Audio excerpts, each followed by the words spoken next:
by with Connie and Jeremy taking off Wednesday morning early, everything kind of got shifted at the last minute. So we have a couple of technical things today, which on the first day, to be honest with you, would not have been my idea of putting them on the first day. But this is how it all had to kind of shake down in terms of everyone's schedule.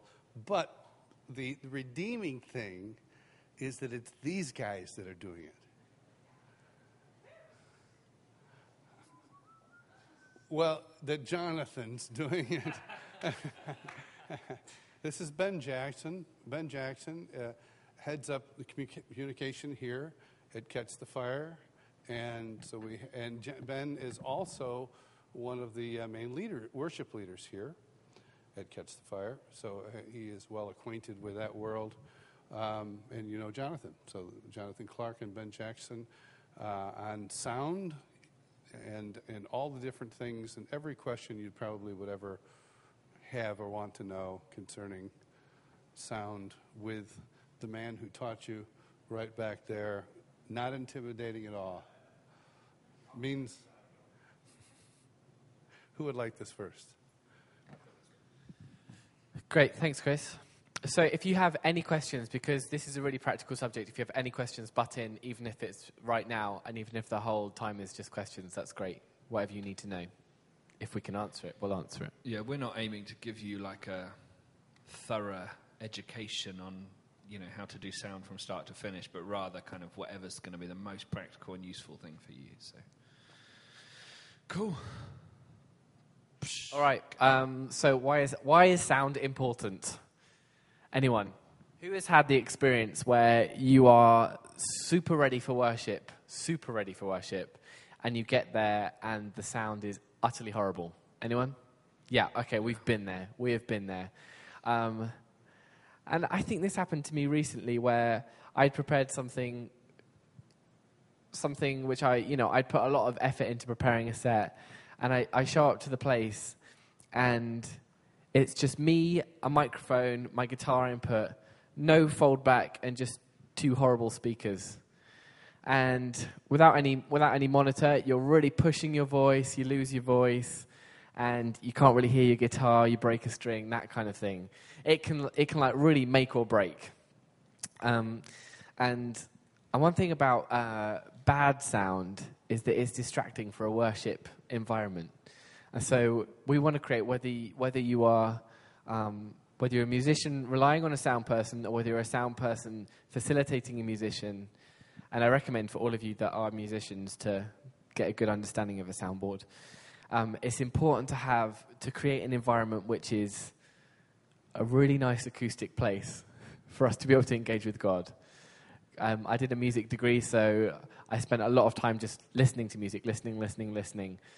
And to the point where actually now I have to consciously just say, don't analyze this music. Don't pick it apart, because then it could kill it for me. But yeah, I think as musicians we probably know better than anyone else that if music or sound is off, it can ruin your worship experience, whether you're a part of the congregation or in the band. And I've had that happen so many times, and I remember even being at huge festivals, and they had these tweeters on top of the speakers that were just so piercingly loud that I couldn't bear to be in there.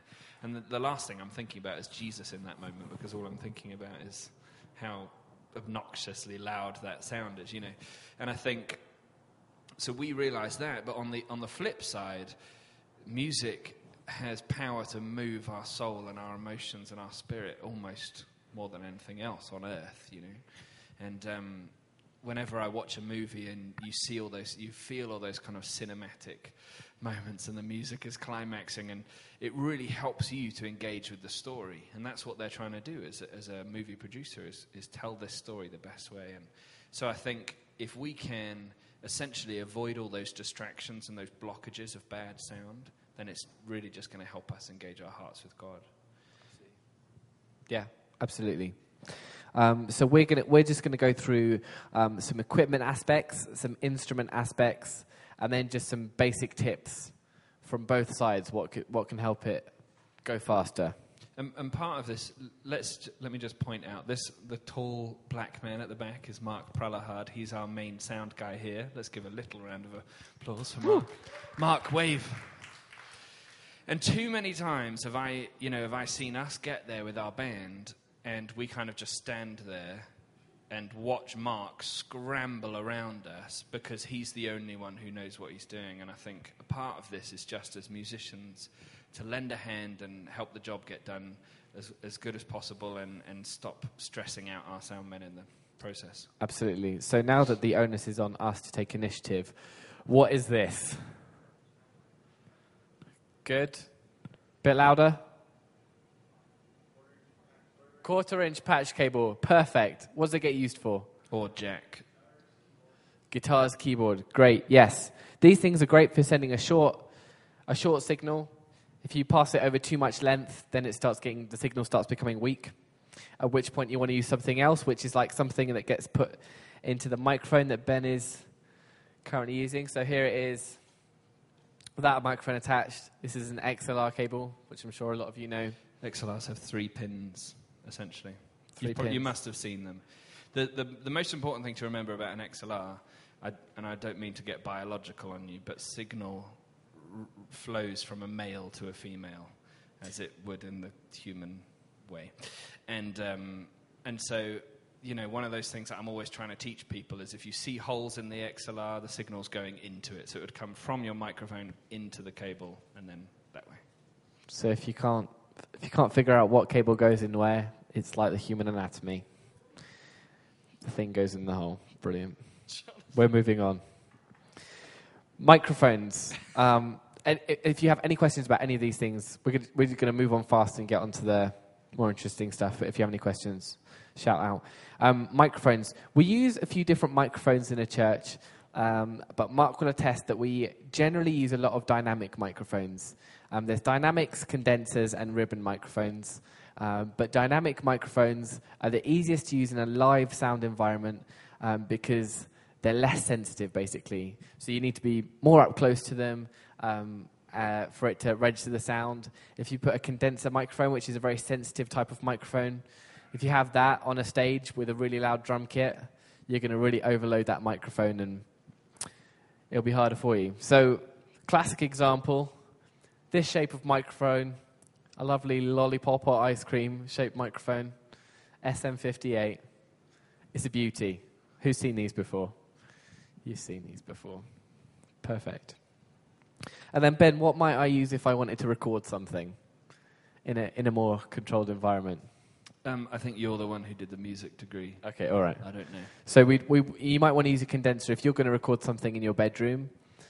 If you're thinking of, I really want to record myself playing a song. I've written a song.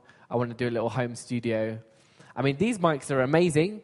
You can also get a short little condenser microphone, which won't cost you won't break the bank buying it. I know AKG, which is a company, make a model called a C1000S, yes. I think, and they make a really nice little microphone, which is battery powered as well, so you don't need phantom power, so you can do quite a simple setup. And that's really nice because it's not loud around you, so you can record your vocals and your acoustic guitar, and you're good to go. So, I could be wrong, but one of the reasons I think why these kind of Shure SM58s and SM57s have become so popular, particularly with churches, is that they're really, really robust. And I've seen people throw them across the stage and then they still work. Whereas if you've got a condenser microphone or a ribbon microphone, you're much more likely to ruin it, and then that's a few $100s gone. Sorry? Yeah, they're used in bars too, yeah. Perfect. Good. So we've got our microphones. Thinking about mic placement is a really important thing for us musicians to think about. And it's something that, again, as Ben was saying, we can kind of ignore the sound person and treat it as our role just to play music, which it's not. It's our role to help the sound people as well. So when you are playing, there's this big thing in the way. Say we were playing on this stage here. We've got a drum kit over this side. It would be absolutely ridiculous of me to want to play violin here have a really sensitive microphone, because violins, they don't make the loudest sound. So you might want, a directional microphone. Maybe you could use a dynamic one, but you're using a microphone for the violin, and it's turned up the gain is turned up quite high. We'll get into the gains. But it's turned up quite high, so it's very sensitive to pick up the violin. Doing it next to this drum kit is an absolutely ridiculous move. Why? So loud, absolutely so loud. And so your poor violin player, they're asking for, in their monitor, they're saying, can I have some more of my violin, but can I have a bit less drums? And so the sound man's like, okay then. So they turn them up and it's, the drums are way too loud. What are you doing? And the sound man's thinking, well, why don't you just move then? So think about your mic placement. You need to get your quieter instruments away from the loud instruments. Quiet, away from the loud instruments. We got it. It's good. And wherever possible, enclose the loud instruments. So often people will put guitar amps backstage and they'll run cables and microphone backstage, or they'll put them in a box. I know you've often seen drums inside Perspex enclosures. We really want to do that here, but they're really expensive to do it properly. So we'll get there this year, hopefully. But the good thing about that is then you really can control the volume of the instruments and everyone on stage isn't complaining. Who here sings with a microphone on a Sunday morning from time to time? Okay, that's quite a lot of you. You have an obligation as well to treat your microphone well. So I know the sound person had to have a little talk to our founding pastor, John Arnott, about his lovely tendency of wanting to address the congregation from a very casual point of view. I mean, this is lovely. This is inobtrusive. It looks very nice addressing like this. It's very welcoming, but at the same time, you've lost all the amplification, so I'm bringing it back up. And this is much more appropriate. And so when you're singing with a vocal mic, this one's even more important. How close do you want it, Ben? 3 fingers. Oh, lovely. Lovely. Apparently. I actually just kiss it most of the time. I do too. There are some microphones where if you get too close, you essentially lose all the definition in the sound. So Mark's a really good sound guy because he watches how we sing and he says, that microphone's not going to work for you, that microphone will work, and he tries to adapt to us. But not many churches are privileged to have Mark. And so, in general, just try and be like an inch away from your microphone. And as well, when you're seeing that problematic violin player, they were playing next to the drummer and you said, no, don't play next to the drummer, let's move you over here. When you see them playing with their microphone over here, and they're playing over here, same process, just encourage them. Bring the microphone much closer. Good, okay. Does everyone know what these things are right here? Monitors, perfect.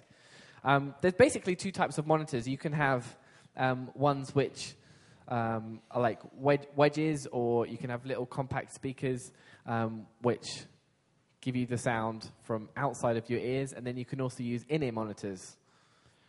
Yeah, in-ear monitors tend to be the more expensive options. How many of you guys use in-ear monitors on a regular basis? Okay, just one of you. How many of you use speakers on a regular basis? Okay. Yeah. So in this building, we use floor wedges. The good side of it is that you don't have to do so much fine-tuning. There's just a whole lot of noise on stage, and you just kind of add to the noise and just enjoy the noise. The trouble is that it makes everything very, very muddy from a congregation's perspective. So when the sound guy's trying to mix you, if the electric guitarist has got his volume really, really loud, it's super hard for the sound guy to try and then get the vocals to cut through and stuff. Yeah. So that would be the downside, and that's kind of why on our main stage we tend to use in-ear monitors. And it also gives the ability that we could have, 10, however many musicians we have on stage can have their own mix in their ears. They can say, I want a fraction more of my voice and a fraction less of this and that kind of thing. It's worth noting as well that if you're going to go with the in-ears option, it's worth getting some decent headphones, which I have found out in recent months. You need headphones that are noise isolating, so that they're taking out a lot of the ambient noise, because if you're playing in front of a drummer, you're an acoustic guitar player, you're playing in front of a drummer, his cymbals are washing over your ears, and you crank it and crank it. And it's just like kids with their iPods. that are walking along the street, and you can hear their music. And you're thinking, you are killing yourself, you're killing your ears. So it's good getting it's worth investing $100 and getting some noise isolating earphones. I would say if your church is looking to make the transition to in-ear monitors, it will be real beneficial because there'll be less noise in the room, so less complaints from people. But also, don't feel like you have to go wireless. We do use wireless packs, Sennheiser packs, but they're probably, about $500 each? Give me an answer, Mark. $1,800 each. There we go. So the pack itself, like that cost is massive. And then every week, batteries are really expensive. So I often say to churches, just think about putting like a little rack at the back of the stage, have a headphone amplifier with a few different channels, and just get some headphone extension cords. And if we were on this stage, there would be no need to do wireless. We're not exactly running around the room. So we would just put it right at the back and plug in and save a whole lot of money in the process. Cool. Good stuff. And the other brief thing to mention about all your equipment is look after it. So basic things like coiling your cables. So if, there's a right way and a wrong way to coil a cable. So if I had this cable just out here, Ben can show you the wrong way to do it. The classic elbow technique. Oh, who's seen that? Who does that? Let's be honest. Okay, we have one honest guy. There is that is the most beautiful way to go through cables 5 times as fast as you normally would. So if you coil a cable correctly, you find a nice loop. There we go. No pressure. I just had to watch Cedric Pierce coiling cables, and then I was fine. So look after your kit, and you will extend the lifetime of it, because one thing about working for churches, which I'm quite aware about, is the fact that it's someone else's property. I mean, you have a part in the property because you are part of the church, so this is your family environment. But it's basically like going to your grandma's house and picking up some antique, which is, this is really enjoyable to hold and look at, but I really can't, use it to do something that it wasn't intended to do with. And there seem to be 3 kind of attitudes. There seem to be the kind of people who don't look after their own stuff and don't care if other people abuse their own stuff. That I understand, even though I find it slightly mind-boggling. There's a second type of person who looks after their own stuff and looks after everyone else's stuff. Okay, fine. And they don't mind, they want other people to look after their stuff well. And then there are the third type, which none of us can be, should be, and we will stamp it out, is the kind of person that loves treating their own stuff well, but as soon as they get into a public domain, it's like, this is public stuff, and they treat it not as if they were their own. Whereas if it was their equipment that it was getting done to, it's, what are you doing to my stuff? And so it's funny being on a stage and seeing someone packing up equipment and just kind of flinging it in a corner, and someone then picks up one of their own patch cables that they brought and starts hurriedly doing it over the elbow, and they say, no, that's my cable, don't do that to that. And you're thinking, oh, okay. So we're all, I think I've pushed the message home. We're all looking after our church kit. Ben buys all the kit for the church, so... Yeah, it comes out of my budget. And I think people often neglect to think about the fact that you have to kind of maintain equipment, and it all costs money every year. And so, like, a classic example is the keyboard that's usually here, but it's being used for a lesson right now. It gets used lots and a fair bit by teenagers. I've got nothing against teenagers, but I don't think they quite have a grip on how much the keyboard costs. So this keyboard in here, the keys end up getting broken all the time. And it's a real frustrating process because we then have to send it away, get it repaired. The A's actually gone again. Yeah, I know. No. Yeah. So, and we've got exactly the same keyboard in the other building, but because it's probably a higher standard of musicians, they probably understand it and look after it a bit better. So, yeah. So, moving on to... Did you have something to say, Mark?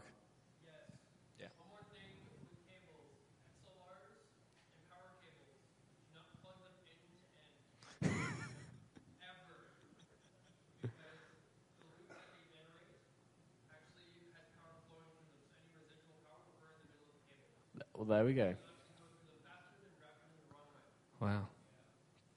we go. There you go. There you go. You heard it from the horse's mouth. I was just going to say that it is so important to understand too that as we as musicians or soundmen take care, it's also taking care of the equipment, it's also to address it to the congregation. They mentioned about teenagers. And I think we had a situation here in previous churches where the kid would just move even one knob on the soundboard and blew up the speakers. They were very expensive. Yeah. And the congregation needs to understand it do cost money. We want to use it for worship. The last thing we want is to take it out of Yeah, exactly. Absolutely. Absolutely. Yeah, it's good, Jimmy. Thanks. Yeah. Good. Next thing, instruments. Now, this is something which is a bit more fun for musicians, right? First thing that I want to say is check that they're in good working order before you use them. So this morning, classic error, I was leading worship. You all heard it, the popping sound. Who heard it? Be honest, come on. It's very nice of you to just be like, oh, no, I'm sure I couldn't hear it. You all heard it.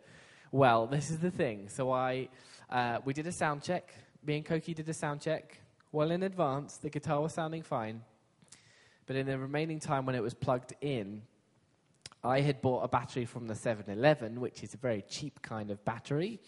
And I should have bought Duracell? Yeah, I should have bought a Duracell. I was cheap and stingy. We're not sponsored. No. I was cheap and stingy, and so we done our sound check, and it gets to the set, and I start popping every time I change dynamics really loudly. I think that it's the gain, so I stared accusingly at them a few times, but they weren't looking at me, which meant that they weren't wanting me to change anything. Nor did they look round and give me a look that said, I'm going to turn your gain down, but turn your monitor up, which Mark is very diligent at doing that kind of thing. So I was confused, and then as I came off, Mark just handed me a battery and said, you might want to replace your guitar battery. So it was my guitar battery. So check that your instruments in good working order, and guitar batteries, buy good ones. That was the first thing. And so with vocals, make sure you're warming up, hydrating. If you are a keys player, if you're a guitar player, if you are a bass player, strings player, any of those kinds of things, you just need to get there ahead of time and make sure that your instrument is tip-top shape, ready to go. Yeah, that obviously includes changing your strings regularly too. Even if you like the sound of it, everyone else might not. So it's a good idea to change your strings. And the other thing I would say is, I think particularly with guitars, it's very easy, and acoustic guitars, it's very easy for us to get into the sound that we like with our EQ on here, so your kind of high, mid, low. And so some people will kind of have quite dramatic EQs on here, which actually make it a really hard job for the sound person. So I would say just try and work with your sound person in general, keep it. When you're playing at church, try and keep a flat EQ or have a dialogue with them and say, how can I change my EQ on here to make it better for you and try and make the best sound possible. Absolutely. And don't use on guitar effects. Takamine are horrible at that. Sorry. I like digging at Takamine guitars because he plays it and they're just not very nice. So. Anyway, moving on. Use what you have well. Now, this is an interesting one. When I was a teenager, I saw that electric guitarists were using guitar effects, and I thought to myself, as a poor teenager, right, I need to get a bunch of different effects so that I sound like a great guitar player. So I talked to my dad, and he said, well, son, here's my advice. Spend your allotted amount of money, which is about £60, spend it on one pedal. That is a good pedal. And I said, well, Dad, you see, there's this pedal which is £60, but it has 20 different effects in it. And he said, you heard my advice. So I went out and bought the 20 effects pedal. Horrible pedal. Horrible pedal.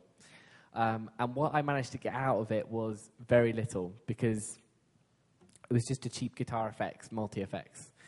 And if I'd taken my dad's advice and bought the one good pedal, then I would have been able to adapt, like bring that into my sound and bring it into my playing, and it would have added something, and I would have been able to use it to the best of my ability. Do you hear me? Yeah? So whatever instrument you're on, there are always things that you can do with your instrument to develop it and to develop your sound. Always. If you're a guitar player and you say, nope, I've been playing guitar for 40 years and there's nothing more I can learn on it, then you haven't been on YouTube and watched guitar players, because there is always more. So for myself, thanks. For myself, playing guitar, I need to constantly challenge myself, because when I'm leading and I get slightly bored, then I have to come up with new stuff. So we've got our classic. This is the classic. I should plug in. This is a sound demonstration. What? Amateurs. Sorry, he's going to plug it in. Acoustic channel, please. Thank you, Koki. Koki's at the back there as well. So I have a fresh battery in here. I went with Duracell. Bit the bullet. Spent the extra cash. And Who didn't put all this cable very well? yeah. So,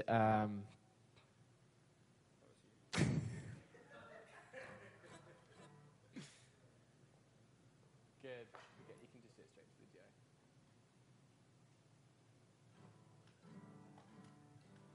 Okay, we're in.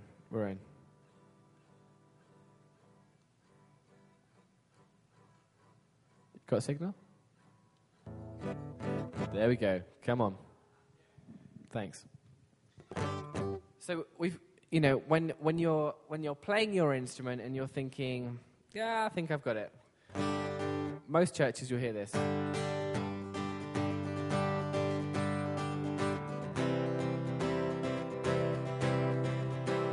This is what's happening in most Western churches. So when I got that and I thought, I've reached the top and I have to stop, I did a music degree, and actually trumpet was my main instrument. But the one thing that my teacher would drum into me is, all right, you can do this now. Go and play something that you can't play currently, that is way too hard for you.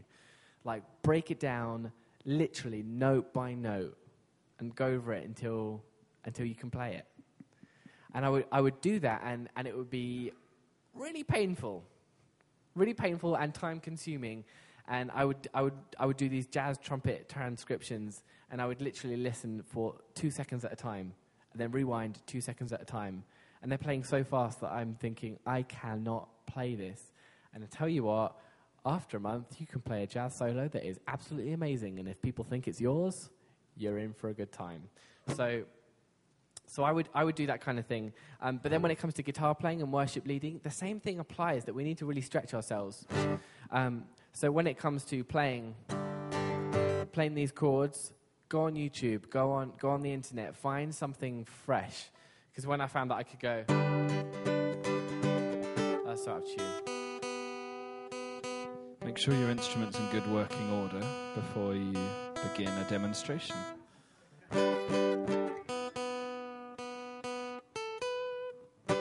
When I found out I could do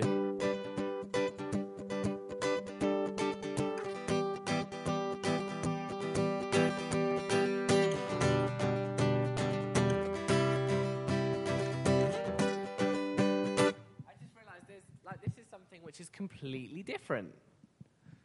I'm changing up a chord structure. I'm going to something else, and then, oh, thank you. And then you start looking at, maybe I can start muting strings.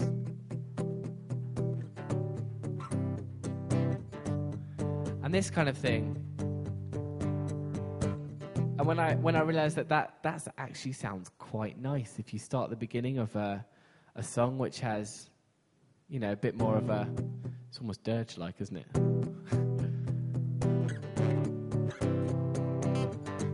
That kind of thing. I'm really changing it. I'm now a far cry from. Do you hear what I'm saying? Keep pushing yourself. Keep pushing yourself. So when it comes to electric guitarists, experiment, like practice your scales. This goes for every instrument. Practice your scales. Look at using different sounds. Look at utilizing what you've got. And if you feel like you've got everywhere you want to go, you can buy some more pedals. For acoustic guitarists, learn as many chords as you can.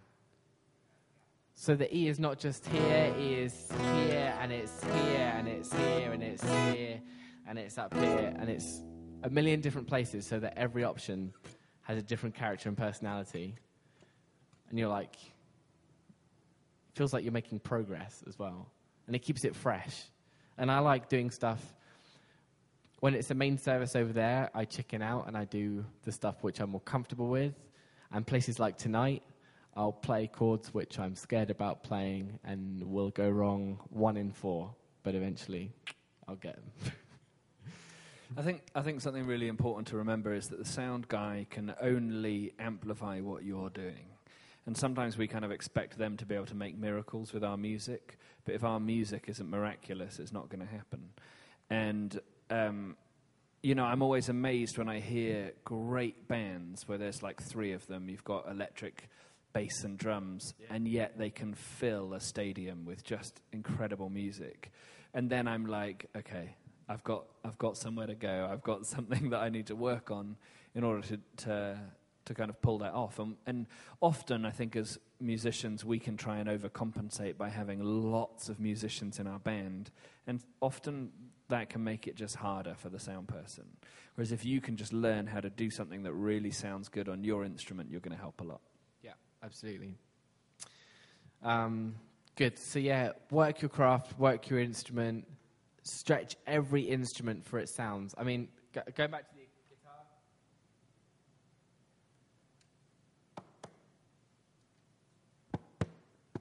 Is it on?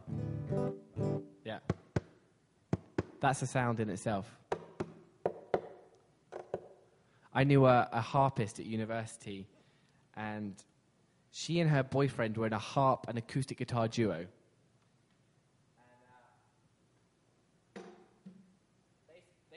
They specialized in finger-picking style. Well, obviously, she did finger-picking. She was a harpist, but he did finger-picking, and they both did incredible harmonics and slapping of the bodies of their instruments. And so they were using 2 things which guitarists don't... I mean, they might play a harmonic in a set and think that was the bee's knees, but they were like, harmonics were every bar. And they were slapping up the instruments to storm, and it was like a massive percussive effect whilst having this amazing finger-picking style. And I just thought, this is so creative, and I want to do this in worship. I want to drag this stuff into worship. So stretch yourself. We just want to run over some tips for sound check, for sound people and for musicians to make life go a bit more smoothly. And then you can all break and go home for the evening. So, sound check is like black, and rehearsal is like white. They are completely different things. Please clarify. Sound check is like chalk, and rehearsal is like cheese. They are 2 completely different things. One more time. Sound check is like peanut butter. Rehearsal is like jam. Jelly. I mean, they're beautiful, but they're 2 separate things. So, why did I say that? It's because for a sound person, there's nothing more frustrating than trying to get it sounding great, but the musicians are straight into rehearsal time. So what you need to do for a sound check is you need to give the first part of your meeting together on a stage with musicians and sound man. That first section belongs to the sound person. It belongs to them. So on a Sunday morning, if Mark wants us to do something, we stop what we're doing and we do it. So they'll want to check your gain on your instrument, which is the amount of input that you're giving into it, to make sure that you're not going to overload the channel. They want to check your EQ. So if they say, give me some time, please, I'd like to EQ your snare drum. They want to do it to make you sound great, so give them the time. And then as soon as they say, okay, good to go, then it transfers over. And it's the band leader's turn to do whatever he wants. And I think the thing to remember is you want as much kind of time with your band to play as your band as possible. And the best way to do that is to run a real tight ship during sound check. And if you're the worship leader, you kind of need to take a bit of authority with your band. Everyone's excited that they have their drumsticks in their hand again or their guitar in their hand again. And you kind of just need to say, wait until you're asked to play, wait until you're asked to play, that kind of thing. Try and get everyone to shut up so that sound check can be done as quickly and well as possible, because then you get more time. I've had those times where I've been feeling a bit lazy and I've let the band kind of just goof around for an hour while we're kind of trying to sound check. And then you see the look on Mark's face and he's really frustrated. And then it suddenly occurs to me that it's already time for us to pray and start worship and we haven't practiced anything. And I'm just like, oh, man, what have I done? And so, yeah. Yes. Cool. Yes. And then just some tips for when you're getting your monitor mixes. If you are using wedges on a stage, it gets loud really quickly. If any of you come to the 20s and 30s gathering tonight, you'll probably witness that. It gets loud really quickly because people just want a bit more. Yeah, it's good. No, a bit more. Yeah, okay, I'm good. And that's the way it happens, and it just becomes muddy because you've got the sound facing you guys, moving towards the wall. At the same time, the sound is coming out of the main speakers for the congregation, so that's hitting them. And then a fraction of a second later, it's bouncing off the back wall and then hitting them twice, and it's kind of like this. It's not a great sound, and also it can hurt your ears if you're having your wedges up too loud. And if everyone keeps cranking up more, then it becomes a loud sound. So I want to say two things. Have a good mix with a good amount of people in it. You need to play musically and you need to play in a band. So when people say, especially when we're using in-ear monitors, when people say, oh, I don't need any of that person, and it's another melodic instrument and they're a melodic instrument, I'm thinking, that's pretty idiotic, because now you might be playing a melodic line when they're playing a melodic line, and you'll be clashing. So you're not playing actually as a band anymore. So you do need to be able to hear people in the band, because you need to make a good sound together, right? At the same time, when you're using wedges on stage, make sure you can hear all you need to hear, but don't feel like you have to add everything, basically. Yeah, because you can hear from other people's wedges.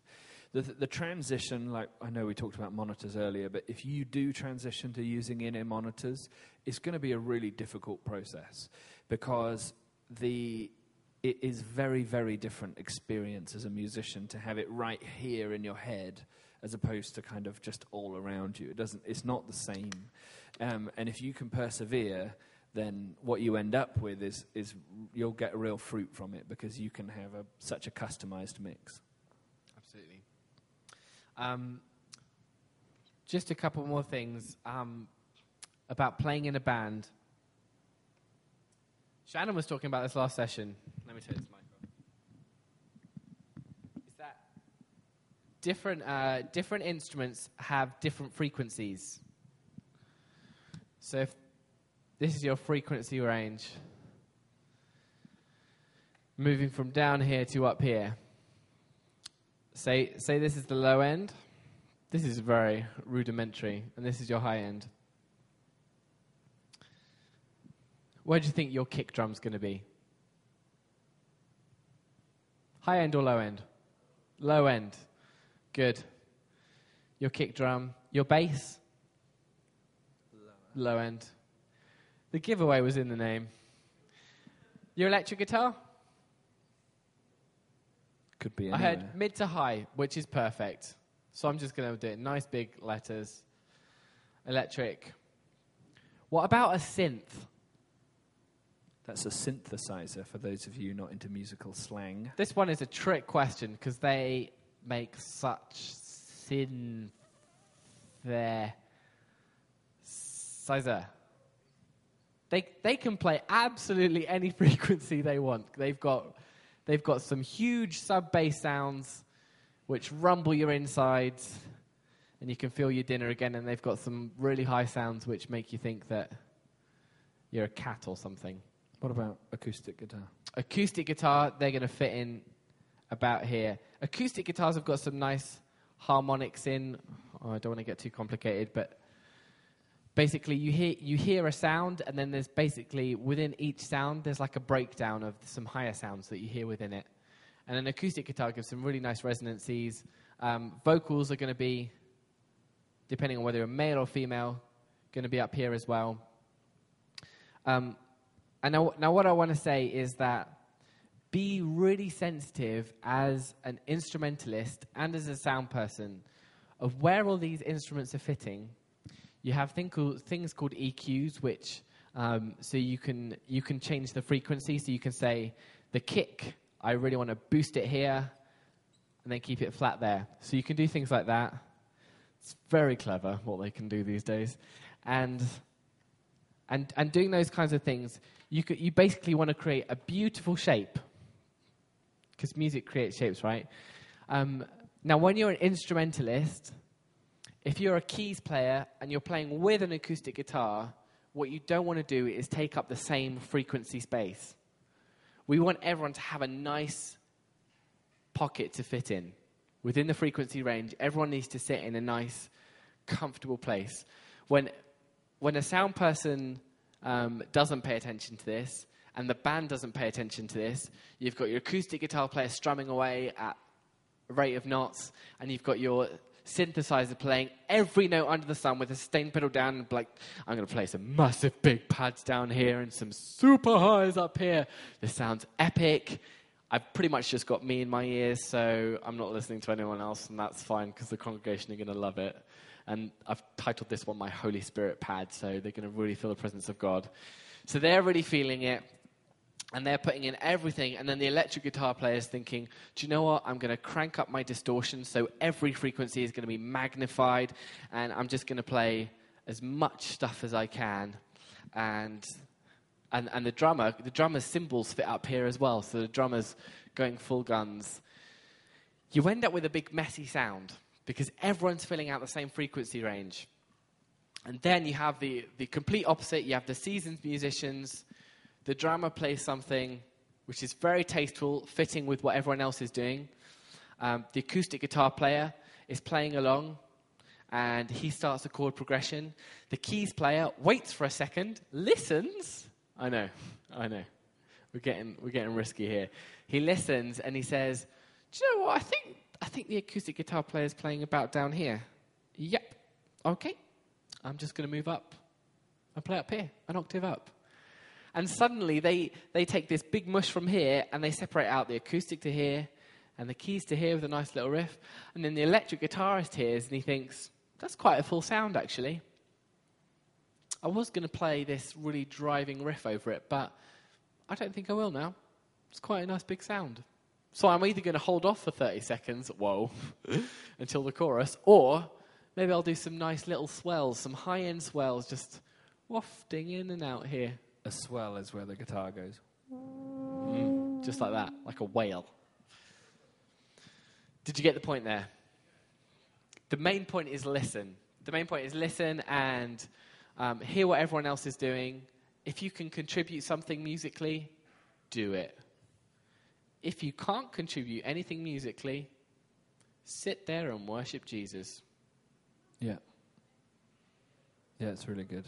Yeah. There are times as a worship leader, yeah. Mm-hmm.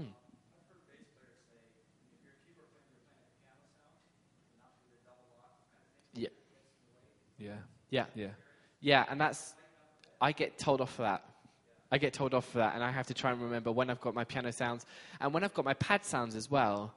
This is another thing, when you take over each other's frequencies, you think that you're adding more volume, so you're adding more punch, right? And it seems more volume, more punch, complete opposite, it seems, from a sound man's perspective. If you take over the bass frequency, it just becomes muddy, and it loses definition and lacks punch. I don't know why. You know, I'm sure you've had it as a vocalist or a musician where you come off stage and you're like, wasn't that a great time of worship? And you talk to your friends and family, and they'll say, not going to lie, I couldn't really hear your guitar today, or I couldn't really hear, and you just begin to feel, mortified. Obviously, the sound guy doesn't like me. No one likes me. Isn't my life miserable? But really, the truth is you're probably just playing in the same frequency as someone else.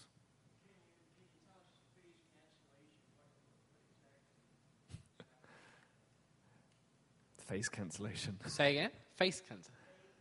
Oh, phase cancellation. Mark, do you want to answer that question?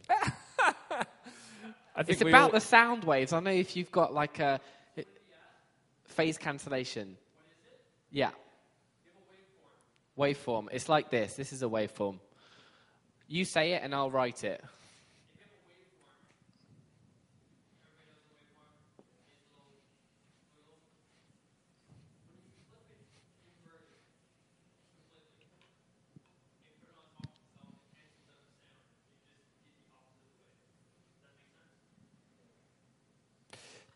The best way to experience phase cancellation, in my opinion, is if you picture that you've got this exact wave coming from two speakers in the room, yeah, and because of the rate that sound comes to you and it hits you, speaker 1 might hit you at that point, and speaker 2 might hit you at that point. And so that's when you get phase cancellation. So if you walk around in the room, you'll hear it will go like certain frequencies will go like loud for a second, then they'll go quiet, then they'll go loud, then they'll go quiet. And, you don't really notice it until you're walking around. But that's why, it's never really ideal to kind of, what my point is, there's always a real sweet spot in a room where when you sit and you get exactly the right frequencies. Yeah. Yeah, exactly. And then when you add in all the reverberation around the rest of the room, there's always going to be a degree of phase cancellation. Yeah. So, my main thought was just that if you feel like, very good, Jonathan, well done. If you feel like you're not being heard or people keep commenting on that, just ask the sound guy, what can I do to try and add to the sound or do something different that's really going to help you? And ask the other musicians, how can we make it so we're spacing out? And I think that's the thing is, if a keyboard player is just sitting on that low end there, and you've also got the bass and the guitarist is just playing, lots of open low strings, you're all kind of in that same frequency range, and you can't really distinguish those instruments from each other. Yeah, absolutely. The last thing we'll talk about is the sound-man relationship. You've got to be nice to them. Are we nice enough to you? You put him on the spot. I put him on the spot there. It's so tempting to treat it like a real business relationship. And it's tempting to treat it like, I am playing on stage, I am serving people, therefore I need to be given the right equipment for the job. And there's an element of that which is kind of true. And the soundman is there because he wants to serve the congregation and serve what you're doing because he believes in it. Mark believes in the worship at Catch the Fire or he wouldn't be here. Right? Exactly. So it's kind of tempting sometimes to think, this is my God-given right to have perfect sound. And so it becomes like you walking into Walmart and you buy something and you hand over your money and you expect the product to be perfect. And when it's not perfect, you take it to customer services and you say, what the heck? And they give you your money back and you say, that's right. This was substandard. But when it comes to sound in a church, it's really not like that because you're dealing with a person who you can't really boss about because, most people are volunteers, right? And so we get very good in church. We should get very good at church at doing voluntolding, right? Because it's volunteers, so it's voluntolding. They're more suggestions. I know. Didn't work, did it? No. So treat your sound people really nicely. And sound people as well can treat musicians nicely. And it can make the whole process a lot sweeter. A lot sweeter. Yeah. And take into account it's always early in the morning, and no one's best early in the morning. And, you know, usually when we arrive on a Sunday morning, we all look really, really sleepy. And so I'll be like, Mark, what can I do to make your life easier today? I don't always ask that question, but I try and do what I can to kind of be like, okay, where can we set up? What can I tidy? What are the things I know he's got to do later that I can try and help him out with and see if we can make this work? And I think, you know, you should feel sorry for the sound guy because they never get told anything unless they've done something wrong. And so try and say, hey, you know, I wasn't in the band today, but I just want to say it sounded really sweet. You did a great job with that, and I liked the way this sounded, and help them. Yes.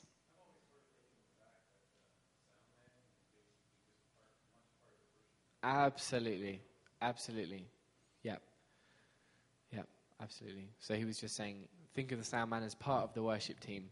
They are essential to the worship experience because just as we said at the beginning, if the sound is terrible, we're not going to have a good time in worship.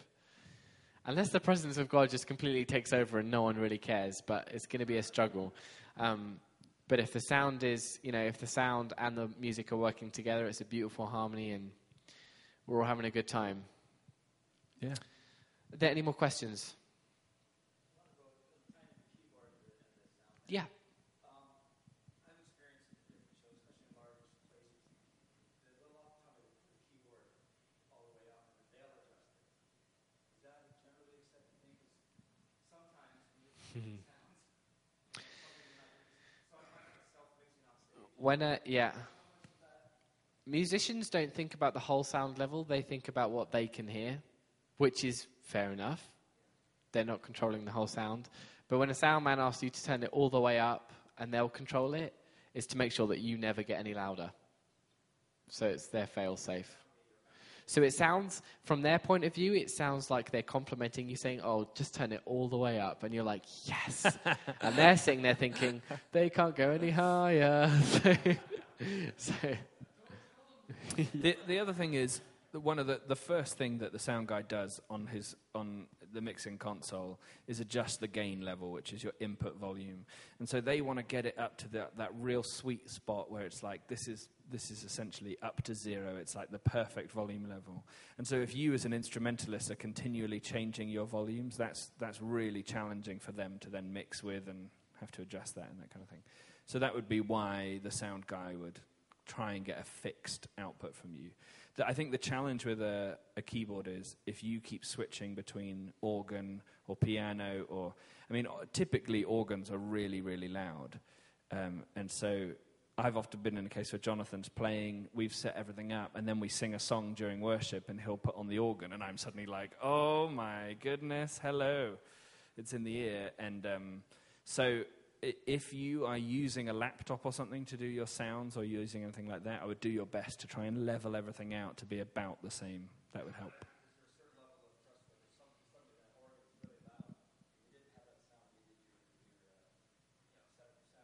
yeah. Absolutely. Yeah. And you do recognize, because when you're too loud, it's really awkward. Yeah. Do you use a limiter? Yeah. We have digital limiters on the console, don't we? Right. If you see, if you're here on a Sunday or any time when we've got a service in there, look at where the monitor console is on the side of the stage. And there's a rack above where all of the wireless transmitters are. And if someone's got a decent volume, they'll be green. But if someone's really pushing too much to their pack, because they just want lots of volume, or the instruments are too loud, it starts going red, doesn't it? The whole screen starts flashing red. That's when you know they're pushing it. True. Yeah. There you go. Anything else? Well, thank you for listening. Did anyone learn anything? Please say yes. Oh, there we go. Good. We're obviously around all week, and if you think of, I should have asked them about that, or there's a particular question, then just let us know. We'll answer. Cool. Good. Give them a hand. That's awesome. For some of you who are going, well, I really am not in sound. I'm not that connected to it. This is just touching sound. And so the fact of the matter is it's a whole lot more than just having a worship list or you're singing over in your corner. And, it's kind of like a lot of churches I know that their thinking is we are the spiritual center of the universe and that everyone should know our theology and the way that we do it because we probably do it better. I don't want to be prideful, but we do it better than everyone else on the earth. And so we kind of sometimes think that. So we come into our worship team mentality, and we take our spot in the worship team, and it's kind of like, okay, I'm here.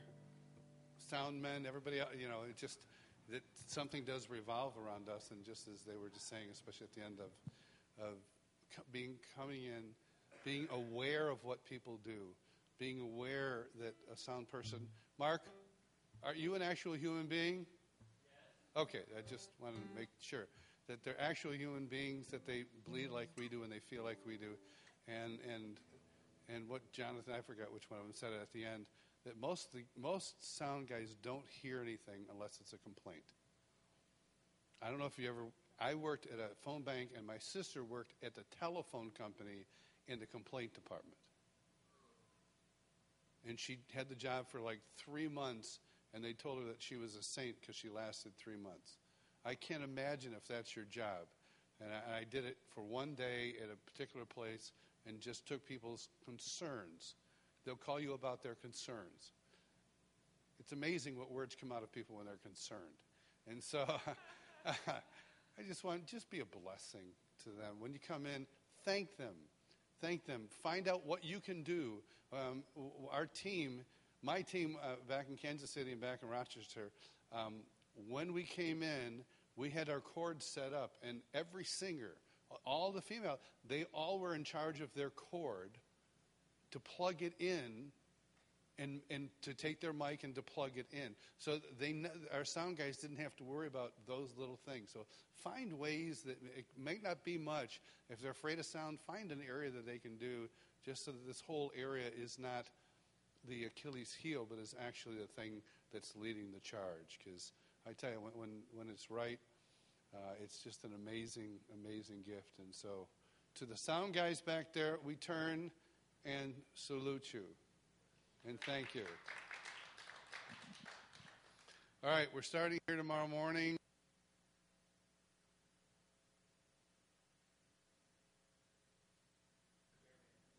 Jeremy, okay. 9 o'clock in the morning in Jeremy. And you have all this time.